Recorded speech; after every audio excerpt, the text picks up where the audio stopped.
Sweeter, tulala.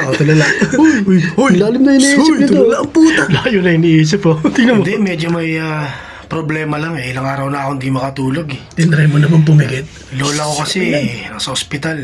Ayaw nga pala, Medyo no? kinapos kami ng budget, kaya nag-iisip ako kanino ako pwede manghiram. Kailangan ako makagawa ng paraan para magkapera. Try mo mga hold up, tol. Tama. O kaya talinamin mo yung lola ko. Hindi, para kayong mga tanga.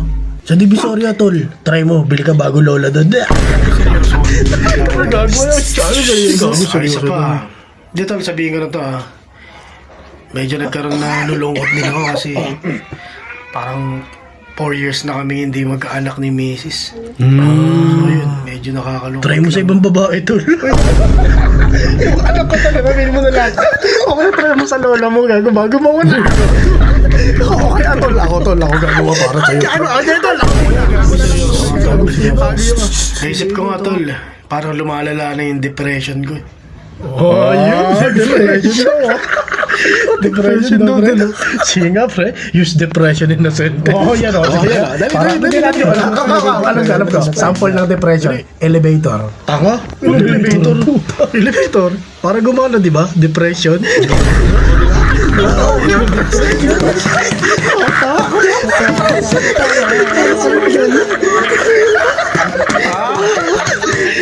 Uy, gago, huwag ka tumawa. Nasa hospital lola mo. Malungkot ka lang dapat.